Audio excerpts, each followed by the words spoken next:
Hola, ¿qué tal? Les doy la bienvenida a nuestro quinto diálogo entre enfoques. Para mí es un enorme placer llegar a este diálogo. La verdad es que fue una preparación larga de charlas, de pláticas, pero muy agradable y muy grato yo de encontrarme aquí con quien nos acompaña, sobre todo porque entramos a observar una mirada más allá del texto y justo está en la representación. Entonces, les presento a nuestra invitada, Andrea Vadillo Sariñana, nacida en Saltillo, Coahuila, actualmente es residente en la Ciudad de México, licenciada en Artes Plásticas con especialización en pintura por la Universidad Autónoma de Coahuila, estudiante de la maestría en Artes Visuales en la UNAM, ha sido beneficiaria del programa de estímulo a la creación y desarrollo artístico Coahuila en 2024.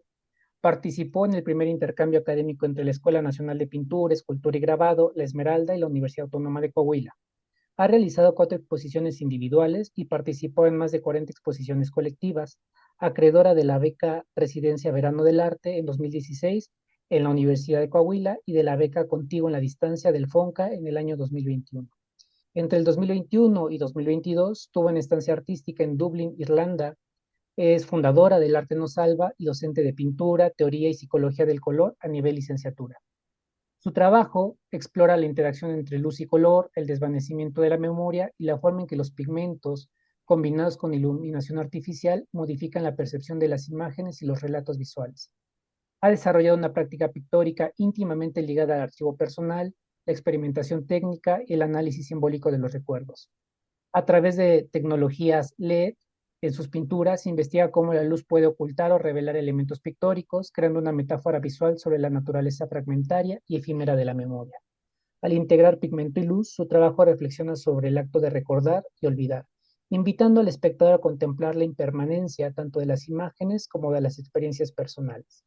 Eh, es importante mencionarles que además de ello es una gran amiga, a quien además admiro muchísimo desde hace años, ella lo sabe, se lo he dicho en muchísimas ocasiones.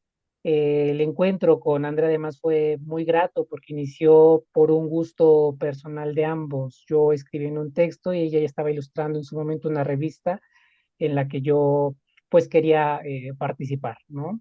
Eh, Acordamos un montón de veces vernos para la entrega de esos ejemplares, nunca se realizó, pero vinieron muchos encuentros más, sobre todo con Letra Mía, o al menos yo recuerdo Letra Mía mucho platicar con Andrea. Hay una entrevista anterior a esta, justamente en Letra Mía, y de ahí la amistad ha sido larga. Me encuentro muy agradecido por ello. Y la verdad es que pues es una gran invitada, ¿no? Entonces, honor a quien honor merece. Andrea, muchísimas gracias. ¿Cómo te encuentras? Muchas gracias, Rick. Muy bien, muy contenta, muy agradecida de que por fin podamos encontrarnos dentro de las vidas ocupadas de ambos. Pero como te mencionaba antes, muy contenta de este enfoque y de esta charla que vamos a tener porque creo que va a ser muy enriquecedora. Digo, lo hablo desde mí porque el tema que tú tratas es algo que yo creo trabajar y que no tengo como las palabras y los tecnicismos para nombrarlo, pero creo que tus colegas podrán identificar, ¿no? Como mucho de esto aplicado en el arte. Te Eh, agradezco mucho. no, al contrario, me faltó mencionar que es muy humilde. La verdad es que es una experta en las cosas que realiza, además una gran lectora.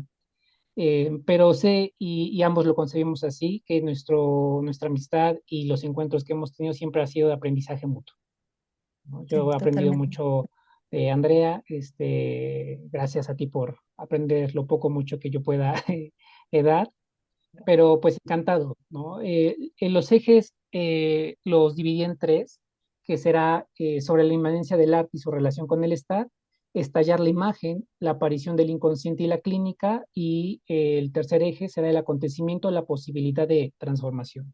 Te cuento un poquito, Andrea, acerca del modelo, cómo nace y cómo se ha ido construyendo. Este modelo lo planteo sobre todo como una crítica a la psicología, tomando dos corrientes que parecieran ajenas dentro de la psicología, que una es el histórico-cultural, sobre todo con autores de la ex entonces Unión Soviética, hoy día rusos, cubanos, brasileños, en fin, ha ido creciendo muchísimo. Y por otro lado, el psicoanálisis, principalmente de corte lacaniano, ¿no? Entonces, a través de estas dos corrientes, yo he intentado dialogar con ellas, sobre todo con autores de la filosofía contemporánea, principalmente de la escuela eslovena, como Slavoj Žižek, Alenka, eh, Matt Lendolar, en fin, hay toda una corriente ahí en filosofía contemporánea que justamente toman al marxismo y a Hegel para hacer una crítica de la modernidad, ¿no? Entonces, a partir de ello fue como empecé yo a construir esta idea de una psicología diferente a la que le di el nombre de modelo de producción de la psique. ¿Por qué modelo de producción de la psique? Pues principalmente porque concibo a la psique como una productora de realidad y que está, o al menos está dialogando de forma constante con dos conceptos importantes.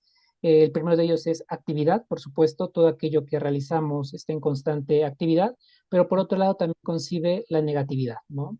En su momento Freud habló de la negatividad como esta pulsión de muerte, ¿no? Como esta constante regresión del ser humano a, pues eso, ¿no? A una parte quizá oscura, difícil, ¿no? Y que podemos encontrar hoy día también en la realidad. Al menos así lo concibe el caso Pan, Chic, que es que la realidad está, pues es eso, es nuestro inconsciente, ¿no? Está fracturada, está rota, entonces cada que nosotros queremos convivir con ella, transformar con ella, claro que se pueden hacer cosas, pero también nos topamos de forma constante con que a veces, una, es difícil, ¿no? Construir en ella, y dos, a veces aquello que construimos, perdón, se vuelve pues un espacio fragmentado o roto, ¿no? Entonces, a partir de ahí, pues hay dos conceptos que se vuelven importantes en mi modelo. Uno de ellos es el de marco. Esto yo no lo había hablado en otras entrevistas, no se había dado la oportunidad. Para mí los marcos son como estas situaciones ontológicas en las que vivimos. Concibo tres importantes. La realidad, que es todo lo que todos conocemos como realidad, lo que vivimos en nuestro día a día, la forma objetiva, empírica, etcétera. Lo real, y tomo aquí a Jacques Lacan, ¿no? Donde para él lo real es aquel núcleo al que no podemos acercarnos, que siempre se nos escapa de la realidad. Y un tercer concepto que introduzco a partir de Slavoj Žižek, que es el de lo no real, ¿no? ¿Qué concibo como lo no real? Pues aquel espacio de la realidad que ya está roto, ¿no? Es decir, no que viene por sí mismo, ¿no? Es decir, a partir de su creación está roto, entonces todo aquello que queramos atravesar o construir, pues evidentemente estará incompleto. Y bueno, el segundo concepto es el de campo. Para mí hay seis campos importantes que concibo como campo más allá de un mundo de la vida, como diría Habermas, ¿no? El espacio donde nosotros podemos crecer como seres humanos. Para mí un campo es aquello que también nos permite transformarnos y producir nuestra identidad, ¿no? Para mí hay seis importantes: el histórico-cultural, político-moral, el de la actividad, la acción, el estético artístico y el de la representación. Y justo es en este campo donde el día de hoy yo me quiero situar contigo, Andrea, tanto en el estético artístico como en el de la representación, para hablar un poquito de aquello en lo que tú trabajas, ¿no? Aquello que tú realizas, cómo te has ido reencontrando a través de este trabajo contigo misma, con tus relaciones, eh, con este nuevo proyecto que traes, ¿no?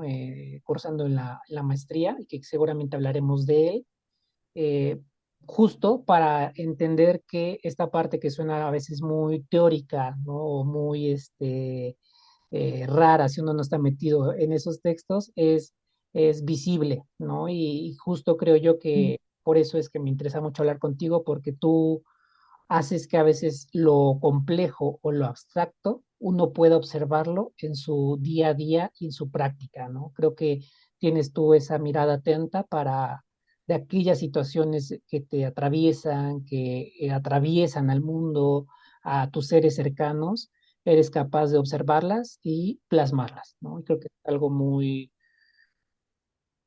pues eso, ¿no? Una habilidad muy, muy difícil a veces de, de adquirir.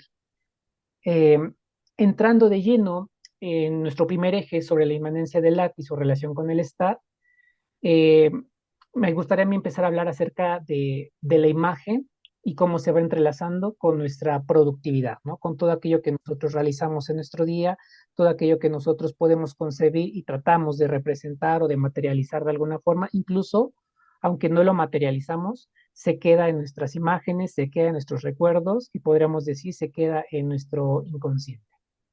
Para este modelo de producción de la psique, justo nuestra subjetividad como seres humanos se construye a partir de imágenes que nos orientan, pero estas imágenes no las concibe solamente como una guía, ¿no? A través de la cual podemos caminar, por ejemplo, cómo quiero yo una familia, ¿no? Y voy caminando hacia allá para construir esa familia, sino que también hay imágenes que nos desbordan, nos trastocan, ¿no? Y que al estar en contacto con esa realidad, a veces esas imágenes pueden ser excesivas de formas particulares para cada uno, ¿no? Yo diría que es como un resto de la realidad que no termina por encajar en nuestro mundo, ¿no? Y que si se acerca mucho, además, a lo real, termina por desencajar, yo diría, la escena, pero podríamos interpretarlo como que podría desencajar nuestra vida, ¿no? Pareciera que a veces esas imágenes no solamente modifican mi día, sino que modifican eso, ¿no? Todo lo que soy, todo lo que podría llegar a ser. Me parece que el arte, la pintura, habitan este espacio.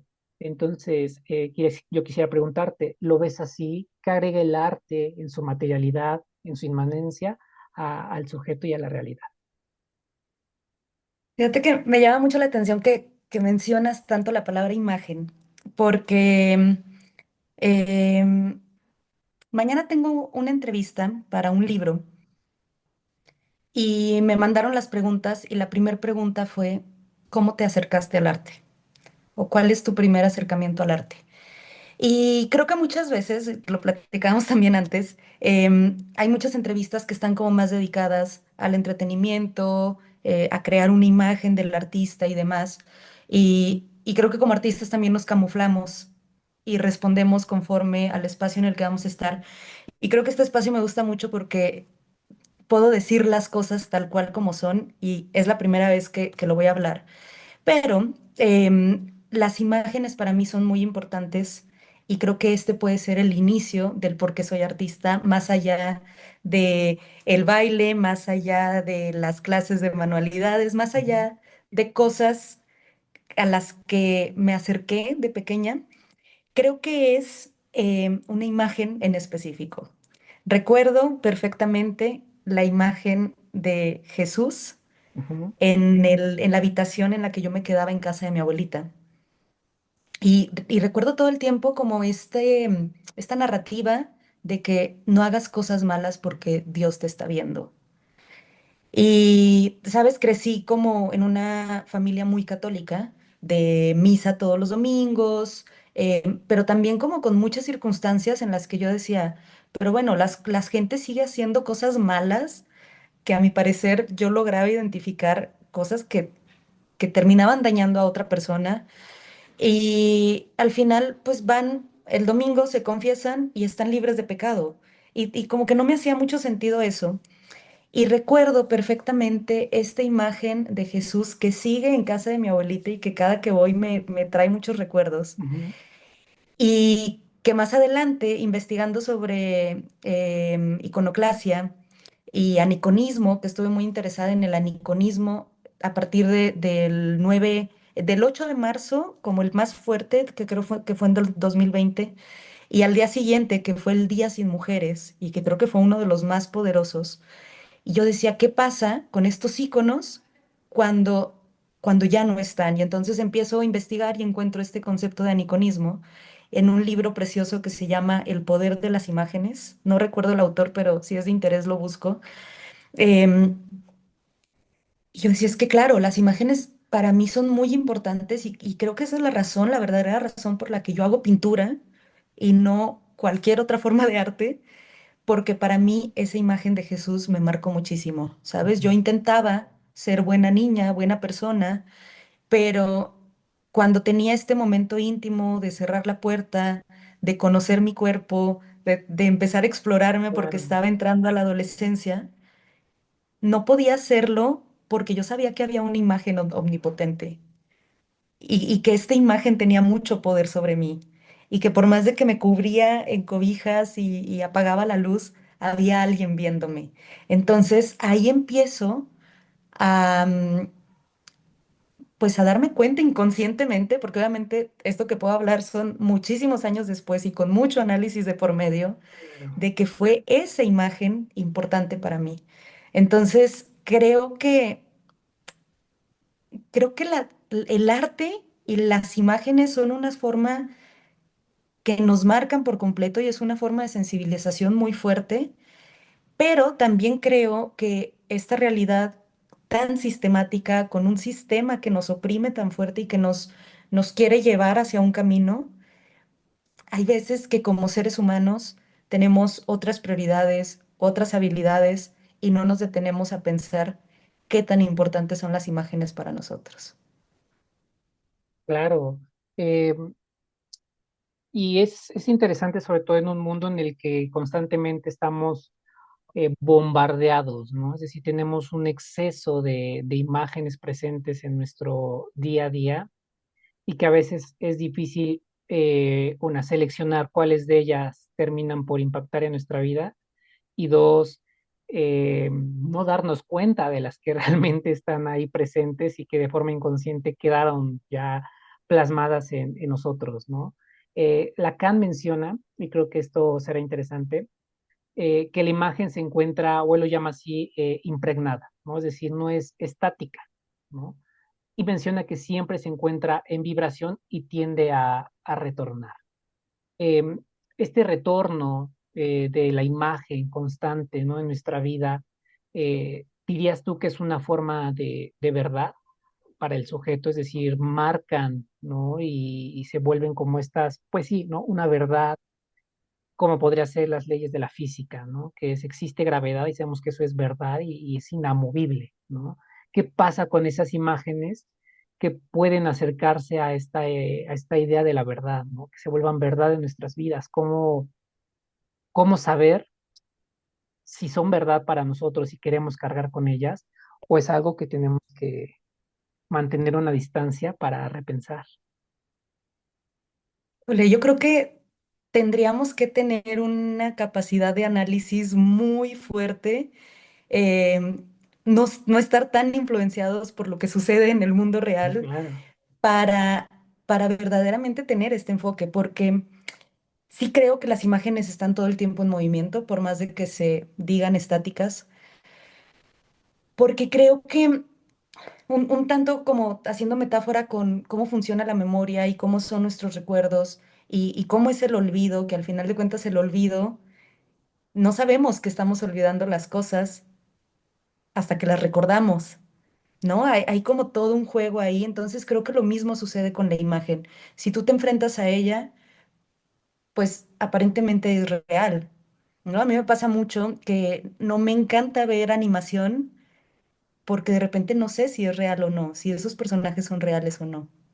Entonces, pues eso, creo que es una capacidad de análisis en la que hasta prefiero no pensarlo mucho porque me puedo volver loca. ¿Cómo le haces conviviendo con imágenes, ¿no? Es decir, en tu vida y para tu profesión estás en constante interacción con la imagen, ¿no? Hay un proceso ahí tuyo de recuperar lo que vas a estar realizando, las imágenes que tienes en la memoria para plasmarse en la obra, o eso viene mucho después. Es decir, hay una forma en la que tú plasmas, ¿no? Y vas plasmando aquello que estás trabajando y después hay como un proceso consciente de lo que estás haciendo, o si es anterior a tu proceso de trabajo. Fíjate que ahora lo encuentro muy bonito. Antes me frustraba mucho porque la manera en la que yo aprendí a pintar viene como de una escuela muy técnica en la que lo importante era como el naturalismo y el realismo y no el concepto, no la reflexión, no el análisis. Y mi forma de pintar es a través de fotografías. Entonces, de repente, no tengo esta capacidad que muchos artistas tienen y que antes esto me hacía sentir muy inferior de pintar de la imaginación. Ujú. Tanto que viene como un tema muy fuerte cuando yo propongo este proyecto para el estímulo de Coahuila, para el PECDA, que habla sobre pintar sobre recuerdos y de pronto me hackean Facebook, que es donde tenía como mi archivo de fotografías desde 2012. ¿Sabes? Como que no Sí. cuidaba en tenerlas en mi teléfono o en imprimirlas porque estaban ahí, pero al mismo tiempo empiezo a recuperar imágenes de archivo de mi familia, Polaroids preciosas de los 70s, y era un enfrentamiento muy fuerte porque decía, es que estas no son mis imágenes, no son mis recuerdos, no, pero bueno, tengo que resolver el proyecto. Pero al mismo tiempo vienen un par de diagnósticos de demencia en la familia que me hacen repensar las cosas y decir es que cómo voy a pintar de recuerdos que no son míos y cómo voy a plasmar esas imágenes si yo no las tengo y si los estamos olvidando, ¿no? Y si con estos diagnósticos hay personas que es todavía más evidente que los están olvidando. Entonces, esta forma de empezar a pintar, de repente encuentro fotografías que he estado tomando y que encuentro como alguna composición linda, que hay algo que me atrae visualmente, ¿sabes? Como primeramente es esta atracción visual, pero en el proceso de comenzar a pintar empiezo a modificar cosas o empiezo a yuxtaponer imágenes eh, y voy encontrando narrativas muy, muy fuertes. Me ha pasado también que una vez que creo ya tener resuelto tanto la narrativa, lo que quiero decir, lo que quiero poner, pero tampoco quiero que el espectador lo entienda por completo, como dejar Ujú. ahí espacios ambiguos para que la otra persona pueda identificar sus propias experiencias ahí. Creo que ese ha sido el proceso más rico, que antes me frustraba y que ahora es delicioso, que ya una vez que estoy pintando y que estoy construyendo estas nuevas imágenes, eh, llenas de tantos recuerdos, ya no es solo un recuerdo, sino como recuerdos de la infancia, pero recuerdos del ayer y de lo que está pasando ahora, de repente empiezo a encontrar que mis personajes, que son pues seres muy cercanos, familia, amigos que estuvieron en ese momento, pero que prefiero dejarlos más como personaje no tan identificable, em, de repente me doy cuenta que empiezo a pintar a las personas que están hoy en día en mi vida. Y es bien fuerte porque digo, "Oh, híjole, el inconsciente se está revelando en cosas que yo no quería hablar, que tal vez no podía escribir, porque tengo mucho esta práctica de escribir diarios, eh, pero de repente encuentro cómo mi inconsciente le indica a mi mano cómo pintar a esta persona, que si lo hubiera hecho consciente no lo hubiera logrado. Es muy interesante que lo menciones y que pues a través de este proceso, ¿no? Tanto de la pintura como el proceso a veces de terapia que uno puede estar llevando, como los diálogos que uno va encontrando consigo mismo a través de los otros, eh, identifiques, ¿no? Que hay personas, ¿no? Importantes de tu vida que se están materializando sin que tú lo quieras, ¿no? Y justo me lleva a la siguiente pregunta.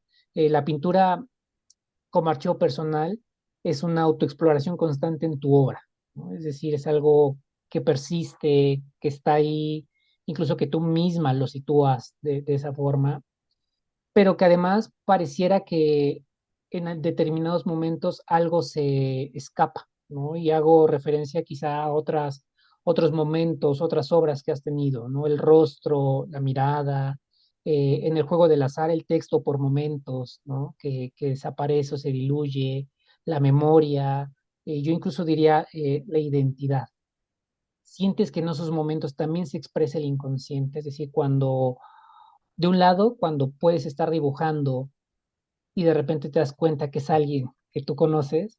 Y por otro lado, cuando hay un desvanecimiento o en tu pintura consciente o inconscientemente, donde se diluye, ¿no? Y no nos permites ver qué hay ahí, ¿no? A nosotros como espectadores.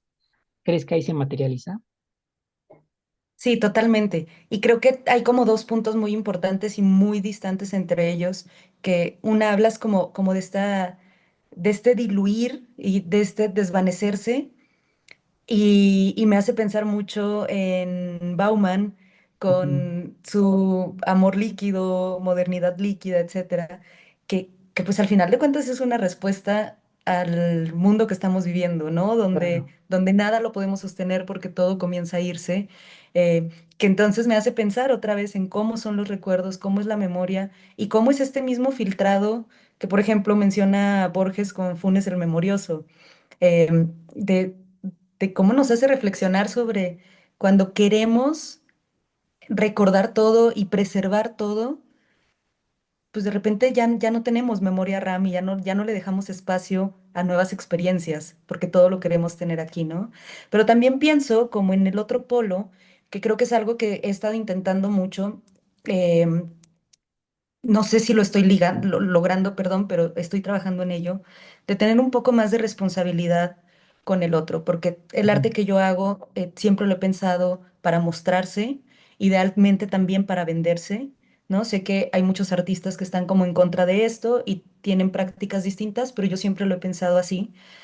Y por ello mismo creo que he estado intentando trabajar en tener más responsabilidad con el espectador de que no sea nada más un vómito y una sublimación mía de algo que quiero sacar y algo que necesito encontrarme, ¿no?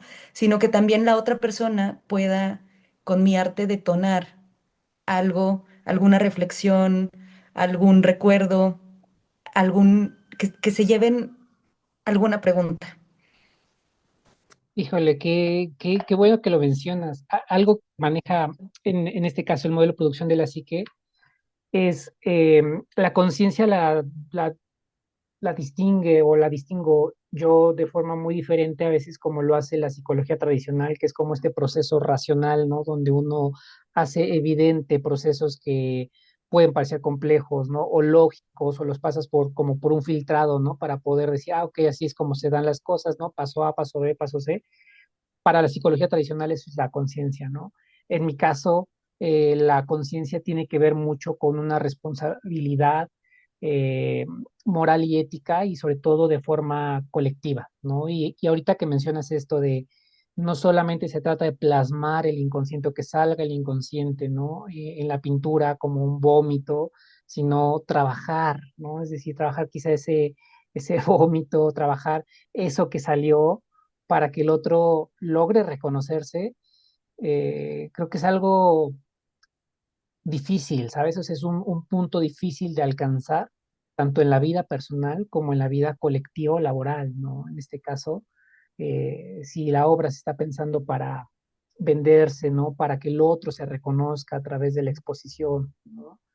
Es un proceso complejo.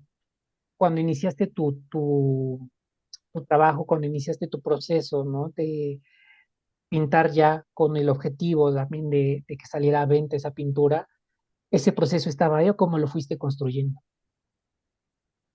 Creo que ha sido un proceso muy largo, em, y que no fue consciente esta decisión, que también encuentro muy interesante porque pues es ir analizando y darme cuenta que estoy en esa búsqueda de pues de ese compromiso moral y social. Em, no fue a propósito y eso también me gusta. Tú conoces mi arte de algunos 8 años atrás y creo que puedes identificar como estas otras pinturas a las que me refiero, donde hablaba de sexualidad y siempre Sí. desde entenderme a mí misma, ¿no? De cuando paso como por muchos procesos dolorosos, emocionales, de salud también. Cambié mucho mi técnica pictórica porque necesitaba esa gestualidad de aventarlo. Todavía hace un par de años seguía como con eso y creo que era necesario poder vomitarlo para Ujú. poder llegar al punto en el que me encuentro ahorita y en el que quiero seguir trabajando, ¿no? Creo que si no hubiera pasado por esas otras experiencias, no hubiera vomitado como lo hice, no hubiera vivido las relaciones que viví también, como mi experiencia en general no estuviera en el punto en el que estoy ahorita, ¿sabes? No es como que puedas llegar a un escalón sin antes haber pasado por los otros. Yo sigo encontrando puntos de encuentro entre el desarrollo que tú realizas y algunas de las ideas que yo traigo, ¿no? Por ejemplo, para, para el modelo de producción de la psique, es eso, ¿no? Es decir, concibe la psique como producción. no importa que esa producción pase por un proceso, pero al final del día terminamos produciendo, aunque no queramos, ¿no? O sea, aunque igual y nos lo concebimos como voy a entregar vómito para que los demás lo observen, es algo inevitable, ¿no? Y que lo Claro. sacamos y ya está, ¿no? Pero claro que puede haber un proceso ahí de trabajo y desarrollo para llegar a otro punto, ¿no? Claro. Y Eh, bueno, también sí. en este sentido encuentro que en esta última exhibición, digamos, como que marca mi primer periodo de vómito, en esta última exhibición que tuve en Casa Frisac el año pasado, estuvo en el mes de septiembre, agosto y septiembre, si mal no recuerdo, que eran todas estas pinturas sobre radiografías, que por allá atrás, no creo que se vea, pero por allá hay una. em, donde son como muchos autorretratos en desnudo, de mucho dolor, de mucha gestualidad pictórica, la mancha muy aventada, pero sobre radiografías que en algunos momentos se retroiluminaban y podías ver textos escritos, pero no te los develaba por completo, pero podías ver también como los huesos y podías ver toda la imagen radiográfica. A pesar de haber sido todo este vómito y que para mí era muy fuerte, que siempre me decían es que esto no lo puedes exhibir, esto no tiene esta responsabilidad, esto es algo muy íntimo. Em, Fue una instalación muy, a mi parecer, muy poderosa porque llevamos mi cama. Yo estuve durmiendo 2 meses en colchón inflable que se desinflaba todos los días y lo volvía a inflar. Se llevaron mi cama cuando apenas estaba encontrándome con mi espacio y mi habitación. Entonces la llevamos a la galería, le ponemos las cobijas, ¿sabes? Era como llevar mi habitación allá. Había veces que iba y me recostaba ya en algunos momentos y dejamos un diario ahí con todos los riesgos que implicaba de Claro. todo tipo.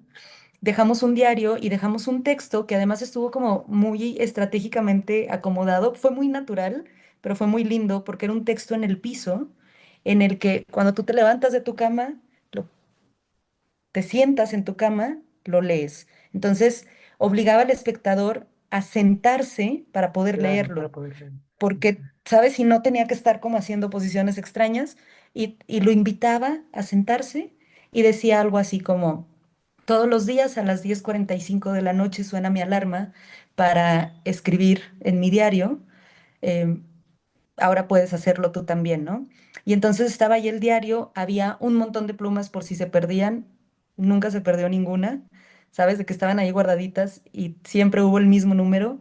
Y los mensajes que encontraba eran súper poderosos porque yo pensaba que no iba a poder encontrarme o que el otro no iba a poder encontrarse con mi arte y que era solo este vómito y encuentro frases muy poderosas de personas encontrándose ahí, de una persona que se llamaba Andrea o que se hizo llamar Andrea, no lo sabemos, y que hablaba que era un proceso muy fuerte, ¿no? De alguien que fue a verlo el día siempre olvido cómo mencionarlo, pero es este día del suicidio. Sí, em, la prevención, ¿no? Prevención. Y decía es algo muy fuerte para mí porque hoy encuentro a una persona que habla en su arte de esto y que yo he estado muchas veces en ese lugar, ¿no? Y encontraba textos muy fuertes, de mucha reflexión, muy íntimos también y de mucho acompañamiento de que muchas veces nos han dicho que estos temas son tabús y que se tienen que solo hablar en casa y si es que tienes el privilegio de poder hablarlo en casa, pero de repente el poder llevarlo a un espacio público y que la gente tenga por lo menos esos minutos de sentarse a reflexionar es muy rico. Antes de la plática hablábamos un poco del performance y en algún momento yo estuve muy cercano a textos porque era un interés muy grande para mí de estos performance, sobre todo con el activismo animal, ¿no? Donde a veces, pues eso, ¿no? Vas a hacer un performance para mostrar el sufrimiento de algunos animales y que se vuelve para el público, pues es una experiencia eh, intensa, ¿no? Y me hace recordar también un texto de José Ovejero que se llama La ética de la crueldad, ¿no? Donde dice que al final la crueldad también puede ser ética porque pones el reflector en una situación pues eso, ¿no? Que es tabú, ¿no? En una situación que es fácil quitar la mirada, ¿no? Y que a veces, sobre todo cuando uno lo hace conscientemente, ¿no? O lo trabaja o lo desarrolla con eso, ¿no? Herramientas, una puesta en escena, la forma en cómo tiene que tenga que ir tu cama, ¿no? A la exposición, pues hace que la experiencia inmersiva sea dolorosa, pero también sea gratificante, ¿no? Porque te reconoces y reconoces a los demás en experiencias también dolorosas, ¿no? Porque Claro, es bonito reconocernos en experiencias que son gratas, pero en aquellas que son dolorosas o difíciles de hablar, bueno, también nos conecta y nos interpela, ¿no? claro. De hecho, esa exposición que llegaste a tener, yo no la pude ver, pero sí que vi las imágenes porque me las mandaste en su momento y creo que te lo comenté, o sea, a mí me parecía algo, un cambio muy diferente a lo que yo venía observando en Sí. ti, pero también muy admirable. No sé. Bueno, y sí viste las imágenes en vivo antes, porque algunas de ellas estuvieron en expos en cautiverio allá en San Fernando. Ah, mira, Esas creo que sí las viste en vivo, ¿no? ujú, sí, En sí, la sí. pandemia. Ujú. Distintas formas, ¿no? De ir representándonos, pero que al final están ahí, ¿no? Totalmente. Eh, la siguiente pregunta va un poquito ligada, Andrea, con algo que trabaja el modelo desde el histórico-cultural, sobre todo con Vygotsky, que es el uso de signos y herramientas, ¿no? Vygotsky en su momento descubrió que es importante para nuestros procesos psicológicos el uso de signos y herramientas porque no solamente nos ayudan a llegar a otros procesos más complejos, sino que son necesarios y son medios para construir esos procesos complejos. Uno de los ejemplos que da Vygotsky es el uso del lenguaje, ¿no? Es decir, si el lenguaje se desarrolló tanto en el ser humano, es justo porque utilizamos distintos signos, no importa qué signos y las diferentes culturas y los diferentes países, pues utilizaron signos distintos para poder expresar su lenguaje, sus idiomas, pero eso ayudó mucho a que nuestro desarrollo como sociedad, o al menos así lo ve Vygotsky, histórico y cultural, pues creciera incluso en nuestros procesos psicológicos, ¿no? Las herramientas, por ejemplo, el uso de, pues desde lo más primitivo, ¿no? Como era el uso de palas, lanzas, pues nos ayudaron mucho a desarrollar y que no pereciéramos, ¿no? Esto en la actualidad sigue siendo importante para el ser humano, al menos así lo considera el modelo de producción de la psique, el uso de signos y herramientas, porque el sujeto incorpora y transforma su realidad a partir de ellos, ¿no? Y me parece que tú lo usas al menos en esta última obra, mucho con la luz, ¿no? Con el color, Ujú. ¿no? Tanto para recubrir lo visible como para también en determinados momentos desvanecerlo, ¿no? ¿Qué relaciones has encontrado entre la forma de expresión de la imagen y la incorporación del color?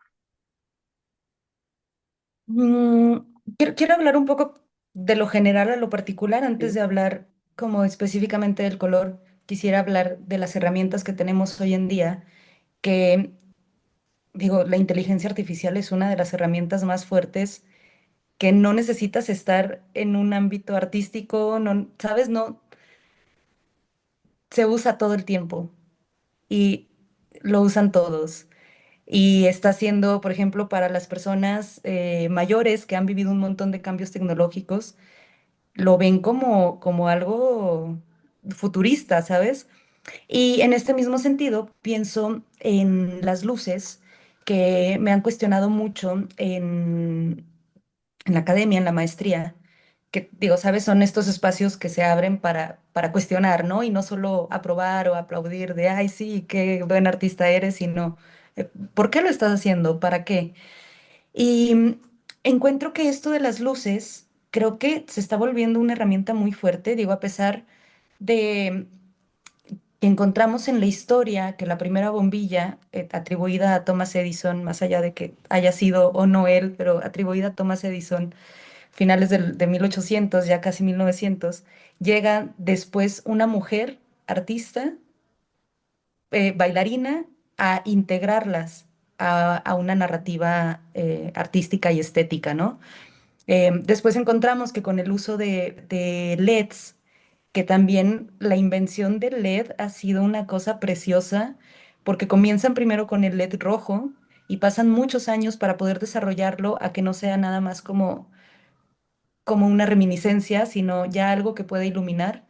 Después vamos con el LED, creo que es el verde, aquí siempre me confundo en cuál fue primero, pero creo que es el verde. Y tenemos apenas por ahí de 20 años con el LED azul. Y son los tres colores, el RGB, Red, Green, Blue, que necesitamos para hacer el espectro, para hacer luz blanca y poder hacer todos los demás colores. Entonces, algo que cuestionan mucho es que el uso de luces que estoy integrando ahora a mi pintura para poder llegar a esta narrativa, que parece algo como muy propio del entretenimiento, de conciertos, de discotecas, de antros. Y creo que fue como una crítica muy pertinente en la que yo me sentí de repente como muy atacada, pero más bien me lleva a pensar que gracias a que han pasado estos 20 más o menos años de que ya tenemos el espectro completo en LEDs y que se está perdiendo mucho menos energía de calor y de algunas otras para enfocarnos más en iluminar. Y que también con este abastecimiento hasta absurdo que tenemos del mercado chino y de cómo nos llegan tantas cosas y podemos acceder de manera muy fácil, las luces ya están en todas partes. Entonces ya se vuelve una herramienta de todos. También con el uso de TikTok, yo digo, no tengo yo TikTok, pero las luces de colores ya están en todas partes. Entonces creo, y retomando un poco como esto que hablas de lo histórico cultural, creo que al final de cuentas, por más de que estemos partiendo de temas muy personales, al menos como lo hago yo, de este archivo personal, de dolencias, carencias, traumas muy íntimas, de intereses muy personales, obviamente se ven afectados por el marco social en el que estamos viviendo, ¿no? Me gusta mucho, por ejemplo, pensar en la obra de Gerhard Richter, que es un pintor alemán, que hay una película preciosa que lo explica y que cuenta como toda esta historia, se llama Never Look Away, no mires atrás, y que Gerhard Richter dice que no es una biografía autorizada, pero que al final de cuentas se ven como cosas muy lindas, e investigando un poco de su pintura, él pintaba mucho de fotografías muy personales. ¿No? Y tanto que lo llegan a criticar en público en su momento de que si solo pintaba cosas que veía en el periódico, ¿no? Y que eso no era arte porque solo copiaba imágenes y que qué sentido tenía. Pero lo vemos hoy en día y en realidad estaba haciendo una crítica política muy fuerte, muy, muy fuerte. Y entonces creo que hay veces que no es esa intención. En mi caso, no tengo una intención política, no tengo una intención crítica, pero al final de cuentas se puede ver reflejado, ¿no? A los ojos de quien quiera verlo. Puede encontrar que hay ahí estos símbolos, estos iconos, ¿sabes? Creo que en mi obra, al menos en esta última, se ven destellos muy identificables, se ven sombreros vaqueros, botas vaqueras, carne asada, son elementos muy recurrentes que terminan formando la identidad del De lugar que dónde estoy pintando. vienes. Claro, qué genial. Eh, Voy a regresar un poquito a Lacan y esta idea que hablábamos al inicio de la repetición de las imágenes. Para Lacan, si una imagen se repite y retorna de forma constante en nosotros, es porque no termina de ser simbolizada, o no termina por construirse de forma material en la realidad, ¿no? Y como no podemos simbolizarla, como no podemos construirla en la realidad, es por eso que de forma constante nos asedia en nuestra cabeza, ¿no? Nos asedia en nuestra vida. Em, ¿Por qué hablo de ello? En algún texto de los que llegué a leer, de los que me mandaste, de los que pude encontrar, comentabas que a veces una experiencia no puede ser reproducida en sus condiciones uniformes, ¿no? ¿Qué hacemos con esas imágenes que no pueden ser reproducidas de manera uniforme, ¿no? O sea, que no. podemos plasmarlas, cómo aparecen en la obra, aparecen en la obra, qué elementos encuentras como para jugar con ellas. Mm. Yo creo que hay algo muy rico que Humberto Eco lo describe como obra abierta y obra en movimiento y, y que creo que resuena mucho con la vida, con el funcionamiento de la memoria, con el funcionamiento de una computadora, con el funcionamiento de la tecnología en general, que es como, por más de que esta imagen pueda parecer estática, por más de que piense que esa imagen es la realidad, porque así decidí o decidió inconscientemente mi cerebro crearla, si yo guardo esa imagen y no la vuelvo a ver en meses, en el momento que yo me vuelva a enfrentar a ella, voy a tener nuevas experiencias y voy a poder identificar nuevas cosas. Entonces creo que ahí es donde radica como eso rico de no querer buscar una imagen, de no querer buscar una realidad, porque siempre se va a estar reconfigurando, porque nosotros estamos todo el tiempo en movimiento.